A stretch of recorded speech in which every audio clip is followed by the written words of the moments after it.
வணக்கம் நண்பர்களே, நான் உங்கள் சோஞ்சி ஸ்ரீ லக்ஷ்மணா ஜோதிட ஆராய்ச்சி மையம்.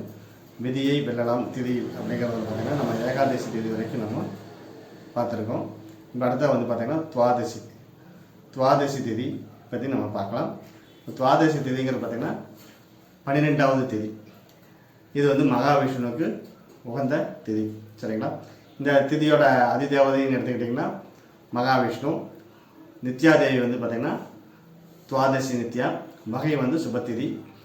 சிறப்பு பார்த்திங்கன்னா இந்த திதியில் விளக்கேற்றி திருப்பணிகள் மத விழாக்கள் எல்லாம் கொண்டாடுறது ரொம்ப நல்லது. துவாதசியில் என்னென்ன செய்யலாம் அப்படின்னு எடுத்துக்கிட்டிங்கன்னா ஏகாதசி பாரணி, அதாவது ஏகாதசியோட விரதத்தை துவாதசியில் தான் முடிப்பாங்க. நம்ம காலையில் நெல்லிக்காய் இல்லை அகத்திக்கீரை சாதமெல்லாம் செஞ்சு விஷ்ணு வழிபாடு செஞ்சு வழிபாடு பண்ணிவிட்டு நம்ம விரதத்தை முடிக்கிறது ரொம்ப சிறப்பான விஷயம். முன்னோர்கள் வழிபாடு செய்யலாம். திருவிளக்கு ஏற்றி வழிபாடு பண்ணலாம். அன்னதானம் 18 சாதுக்களுக்கு மதியம் இல்லை இரவில் அன்னதானம் கொடுக்கறது ரொம்ப விசேஷமானது. திருமணம் இந்த காலத்தில் இந்த திதியில் திருமணங்கள் பண்ணால் நீண்ட ஆயுள், இந்த திருமண வாழ்க்கை ரொம்ப நாள் நல்லா இருக்குங்கிறது ஐதீகம். கோவில் திருப்பணிகள் இந்த திதியில் நம்ம அருமையாக செய்யலாம். சரிங்களா? இந்த திதியில் என்னென்ன செய்யக்கூடாதுன்னா கெட்ட காரியங்களை செய்யக்கூடாது. கத்திரிக்காய், பூண்டு, வெங்காயம், எண்ணெய் உணவு இதையெல்லாம் தவிர்க்கிறது ரொம்ப நல்லது.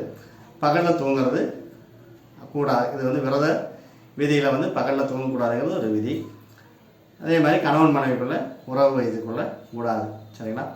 இந்த துவாதசி விரத முறை அப்படின்னு எடுக்கிறவங்க பார்த்திங்கன்னா துவாதசியில் ஏகாதசியில் தசமியில் ஆரம்பித்து ஏகாதசி திதி, துவாதசியில் திதியை விரதத்தை முடிச்சுக்கிறதுக்கு உண்டான காலம். சரிங்களா?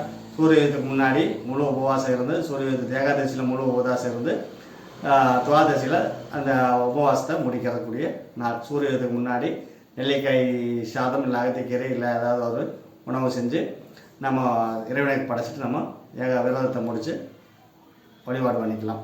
சரிங்களா? இந்த வழிபாடுங்கிறது விளக்கு ஏற்றி 12 விளக்கு ஏற்றி வழிபாடு பண்ணலாம்.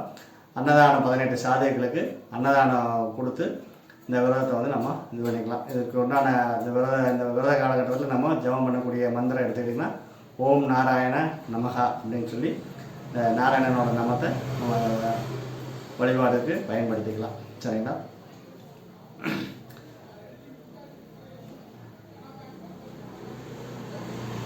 இந்த வழிபாட்டோட பலன்கள் அப்படின்னு எடுத்துக்கிட்டிங்கன்னா ஏகாதசியில் ஆரம்பித்து துவாதசி விரதம் வழிபாடு பண்ணோம்னா கஷ்டங்களெல்லாம் நம்மளுக்கு இருக்கக்கூடிய கஷ்டங்களெல்லாம் நீங்கும்.